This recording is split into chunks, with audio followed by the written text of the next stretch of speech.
That's a great question. Some of my favorite DJs, and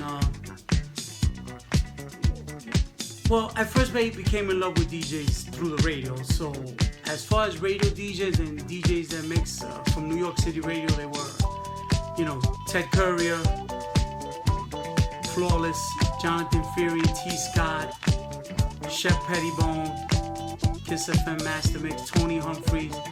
Those are my favorite radio DJs. But club DJs that playing live,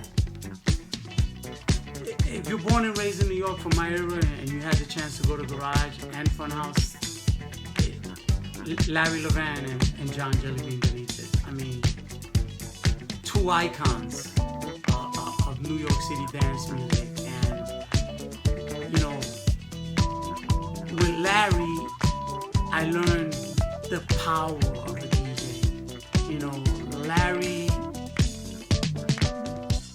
his musical programming, you would be in the garage and all of a sudden he would just turn off the music and the lights would go black.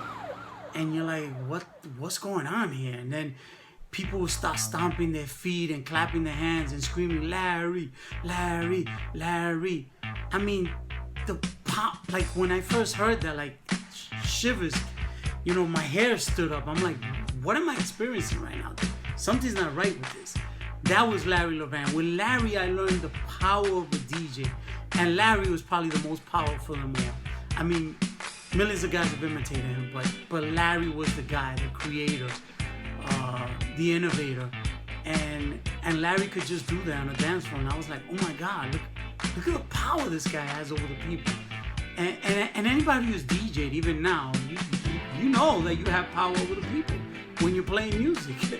If you play the wrong song, everybody's jumping off the floor. If you're playing the right music and you got the right vibe, everybody's going crazy and all the hands in the air. And, nowadays we got the fist bump, but that's a whole nother story. But Larry Levan, as far as the power of a DJ, as far as mixing music and using the crossover, and I know Larry was a god in that too, but Jellybean, when I went to Funhouse, the way he would drop records in, like he would drop the bass on the crossover, and then when he brought it up, boom, a new record was on, and Jellybean, I fell in love with Jellybean in the DJ booth, and the whole Funhouse thing, and the vibe, and the dances, and the early electro music, it was just a different vibe, from the garage. And Jellybean was amazing. He still DJs to this day. He still rocks the house. Jellybean rocks the house. To this day, he still does it. So, Larry Levan, Jellybean. Then I became hooked into an amazing DJ, Kenny Carpenter. And from Kenny, I learned that if you play the right record at the right time, you could rock the house. And Kenny was amazing at doing that. He would drop a James Brown record at 1 a.m, the whole floor would erupt. His programming of music was impeccable. And to me, that's what a DJ is, or that's what a DJ needs to do.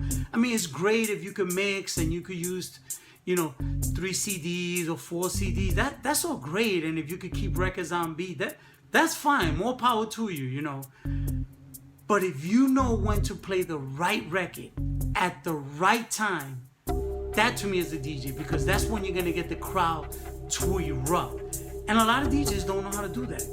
It is what it is. You hear a lot of them. They're great mixers, and now with all these, computer programming and all these sync buttons and all that stuff, they all sound great. But programming the music, playing the right records at the right time, to me has always been what makes a DJ. You might not be the greatest mixer, but if you know how to play the right records at the right time and rock the party like that for hours at a time, then you're the man, or the woman in this generation. So to me, programming is what makes a DJ. Obviously nowadays, some of my favorites are Little Louis Vega. Todd Terry is amazing now, when he plays his sets of classic with new stuff. Kenny Dope is also one of my favorite DJs. There's just so many of them. But, that's basically you know, the DJs for me that do it for me.